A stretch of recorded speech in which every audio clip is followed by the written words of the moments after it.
All right, jumping right in. Today we're doing a deep dive on, well, intelligence reform. Sounds exciting. It is. We're looking at this chapter from the Heritage Foundation's Mandate for Leadership. It's like, their playbook for reshaping the U.S. intelligence community. From a conservative perspective. Exactly. Yeah. So let's pretend for a second you're the newly elected president. Okay, I'm in the Oval Office. Right. You inherit this massive intelligence system. Yeah. 18 agencies. Where do you even start? What needs fixing? What are the opportunities? This chapter tries to answer that. It does, and one of the first things it tackles is just the sheer size and complexity of the intelligence community. 18 agencies. That's got to be tough to manage. It is. The chapter really stresses that it's not enough to just have a Director of National Intelligence, the DNI. Right. Just having someone in charge doesn't mean things run smoothly. Exactly. It's about making sure that the DNI actually has the power to coordinate and direct all those different agencies. Otherwise, you just end up with a bureaucratic nightmare, right? That's the risk. And the chapter actually quotes Philip Zelikow, who warned that the DNI could become a bureaucratic fifth wheel. Ouch. Not very effective. Not at all. And John Radcliffe, who was the DNI under President Trump, he kind of experienced this firsthand. He felt like previous DNIs didn't have enough real authority, especially compared to agencies like the CIA. So the DNI needs more, like, clout. That's the argument. The chapter brings up how Ratcliffe wanted a 40% budget increase for intelligence related to China. That's a significant jump. It is, but he only got 20%. Seems like there's some pushback there. So if you're this new president, how do you change that? Is it even possible? I mean, changing the law, that seems like a long shot. It can be, which is why the chapter focuses on Executive Order 12333. It's not about changing the entire law, which is called IRTPA, the Intelligence Reform and Terrorism Prevention Act. Jetchy. It's a mouthful. But the point is, this executive order tells you how to implement the law. So it's like a shortcut. So a savvy president could use that to make some big changes without getting bogged down in Congress. Exactly. And the chapter recommends focusing on three main areas: cyber threats, the DNI's budget authority, and open source intelligence. Cyber threats, yeah, that makes sense. It's the new battleground. It is. And the current executive order just isn't equipped to deal with that. They need to define who's responsible for what in cyberspace. And giving the DNI more control over the budget, that seems pretty crucial if you want them to actually lead. That's the argument. More flexibility for the DNI means a more efficient intelligence community as a whole. And then there's open source intelligence. Now, is that like spying on people's Instagram?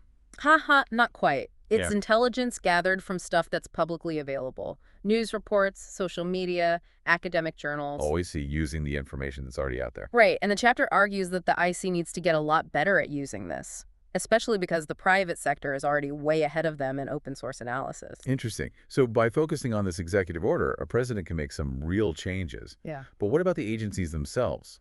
Like the CIA, for example. Yeah, they talk a lot about the CIA. They want to see it become more agile, more mission-driven. Less bureaucratic. Definitely. Strong leadership, less bureaucracy, and a real focus on the president's agenda. They even suggest moving some CIA directorates out of Virginia. Whoa, moving the CIA, that's a big change. What's the point of that? It's about shaking things up, breaking free of old routines. Like you can rearrange the furniture, but sometimes you need to move to a whole new house to really see a difference. Exactly. They want a cultural shift. Make the CIA more responsive, less bogged down in red tape. It's a fascinating idea. Yeah. And it raises this question. How do you balance tradition and innovation, especially in a place like the intelligence community? It's a tough question. A lot of organizations are wrestling with that these days. But moving on from the CIA, let's talk about covert action. The cloak and dagger stuff. The CIA's bread and butter, right? Right. And the chapter makes it very clear that the president has the ultimate authority when it comes to covert action. But, it can't be done on a whim. There has to be a written justification. It has to align with U.S. foreign policy, right? So even in the world of spies, there are rules. Absolutely. Checks and balances are important. But the chapter does have some specific concerns about covert action. Like what? They're worried about bureaucracy getting in the way and slowing things down. They want more strategic thinking to make sure these actions are actually in America's best interest. And get this, they even suggest maybe using the Department of Defense's clandestine capabilities. Oh, that opens up a whole other can of worms. But, maybe that's a discussion for another time. Definitely a topic for another deep dive. Before we go down that road, I think we have to talk about, well, politicization. Yeah, the elephant in the room. The intelligence community has taken a lot of heat for being biased, for playing politics. How does the chapter address that?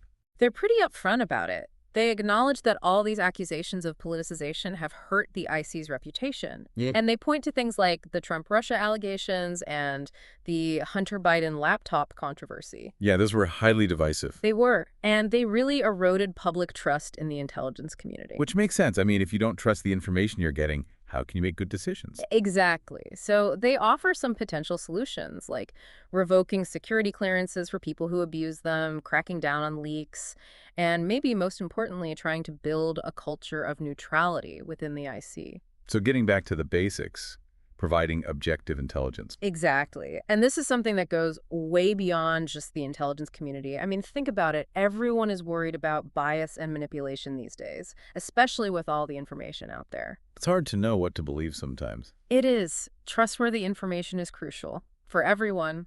Absolutely. Okay, so reforming the intelligence community is a huge task, but it seems like this chapter has a pretty clear plan for a conservative president who wants to take it on. It does.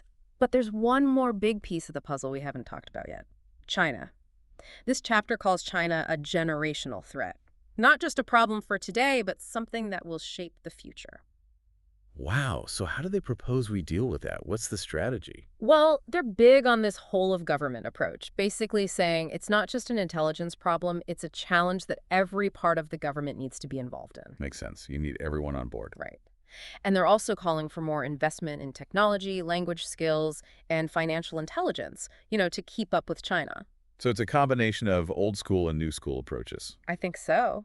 And they even suggest expanding intelligence alliances beyond the Five Eyes. That's the partnership between the US, the UK, Canada, Australia, and New Zealand. I've heard of that. So they're suggesting bringing in countries from the Quad, which is the US, Japan, India, and Australia, to create a bigger network of allies. Kind of like strength in numbers when you're facing a power like China. Exactly. But it's not just about traditional espionage anymore, is it? We're living in the digital age, and that brings new challenges for counterintelligence. Yeah, like what? Well, the old ways of doing things just don't work in a world where technology and economics, even academia, are targets of espionage. It's not just about stealing secrets anymore. It's about stealing, well, everything. Right. It's about stealing innovation, economic advantage, the whole package. So how do you counter that? I have no idea. That seems almost impossible. Well, the chapter argues that we need a serious upgrade in how we approach counterintelligence. They talk about empowering the National Counterintelligence and Security Center, that's the NCSC, and updating laws like the Counterintelligence Enhancement Act, to address these new threats. So a complete overhaul of our counterintelligence strategy. Basically, yeah. And this is something everyone can relate to, right? I mean, everyone's trying to protect their information in the digital age. This is just playing out on a national security level. With much higher stakes. Wow, we've covered a lot of ground already. From reforming the CIA to, fighting digital espionage. And I feel like we've only just scratched the surface of intelligence reform. We have, but there's still so much to unpack. The chapter talks about all these additional areas that need reform. And what's interesting is how they all connect back to this idea of the intelligence community being an unfinished experiment. Unfinished experiment. What does that even mean? Well, it means that there's always room for improvement, right? The intelligence world is always changing. New threats pop up all the time. What worked yesterday might not work today. What works today might be useless tomorrow. So you're constantly adapting, constantly evolving. Exactly. Which brings us to some thought-provoking questions for our listeners as we dive into these other areas for reform. I'm ready. Let's hear them. Okay, so one area that really sticks out to me is this idea of analytical integrity. Analytical integrity. What is that? It's all about making sure that intelligence analysis is objective and unbiased, free from any outside pressure. That makes sense. Yeah. But is that really a problem? Well, the chapter raises some concerns about times when dissenting views within the intelligence community were kind of suppressed. So you're saying, like, if analysts feel pressure to reach a certain conclusion, or if they're afraid to speak up when they disagree, that could lead to, like, bad intelligence? Exactly. They used the 2020 election threat analysis as an example. Apparently, some analysts thought there was more evidence of Chinese interference than what was officially reported. Hmm. Maybe a case of groupthink, where everyone's so focused on agreeing that they miss important alternative perspectives. That's the worry. And it just shows how crucial it is to have diverse viewpoints, to challenge assumptions, even when they go against the grain. Like applying the scientific method to intelligence work. Yeah. You have to constantly test your hypotheses and look at all the data, even if it challenges your initial assumptions. That's a great way to put it. And this idea of being open to different perspectives, it actually ties into another important point. Overclassification. Overclassification, you mean like too many secrets? Exactly. The chapter argues that too much secrecy can actually get in the way of effective intelligence sharing and decision-making. Yeah, I can see that. If information is classified too highly, it's harder to share it with everyone who needs it. Right. It can create these silos within the intelligence community and make it tough for policymakers to get a clear picture of what's going on. So it's like we're so worried about keeping secrets that we end up shooting ourselves in the foot. That's the argument. And, especially with all the digital information that the intelligence community handles these days, they need to find a better way to declassify things, a more streamlined process that uses technology. Modernize the system to keep up with the times, right? Exactly. And speaking of keeping up with the times, they propose this really radical shift in thinking, an obligation to share. An obligation to share. But isn't the intelligence community all about keeping secrets? That's the traditional view, yeah. But they're talking about being more proactive about sharing intelligence, especially with the private sector and even the public when it comes to certain threats like cyber attacks. Okay, I'm listening. Why the push for more transparency? Well, in our interconnected world, threats like cyber attacks often cross national borders. They affect everyone, governments, businesses, individuals. So to really defend against them, everyone needs to be in the loop. So it's a we're all in this together kind of approach. Governments, the private sector, even everyday citizens. Exactly. We all have a role to play in protecting our digital infrastructure. Of course, the trick is finding that balance between being transparent and protecting sensitive sources and methods. Right, we can't just give away all our secrets. Of course not. But the chapter argues that there is a middle ground. You can share actionable intelligence without revealing how you got it. It's like warning someone about a storm without telling them exactly how you knew it was coming. Perfect analogy. And this need to adapt to the digital age, it also comes up when they talk about modernizing cover, how we protect the identities of undercover operatives. Oh yeah, that's got to be tough these days. It is. The chapter talks about the challenges of maintaining cover in the 21st century. With social media and the digital footprint we all leave behind, it's hard to create a fake identity that holds up under scrutiny. It's like our spies need some new tricks for the digital age. They do. And this section gives you a glimpse into that world, the challenges of espionage in the digital age. It's fascinating stuff. It sounds like a classic spy novel, Yeah. but with a 21st century twist. Exactly. And all of these reform areas, the analytical integrity, the overclassification, the modernizing cover, they all tie back into that idea we talked about earlier, the intelligence community as an unfinished experiment. Right. Always changing, always adapting. And that's what makes it so interesting and so challenging. There's no easy answer. It's an ongoing process, a constant evolution. Precisely. And I think that's a perfect place to end part one of our deep dive.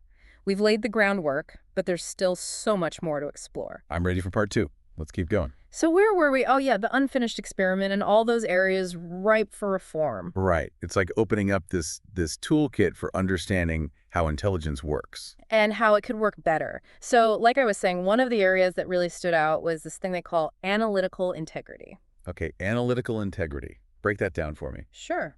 It's about making sure that the intelligence analysis, the assessments that are being produced, that they're objective. So no bias, no spin. Exactly. Free from any undue influence. That's how they put it. Makes sense.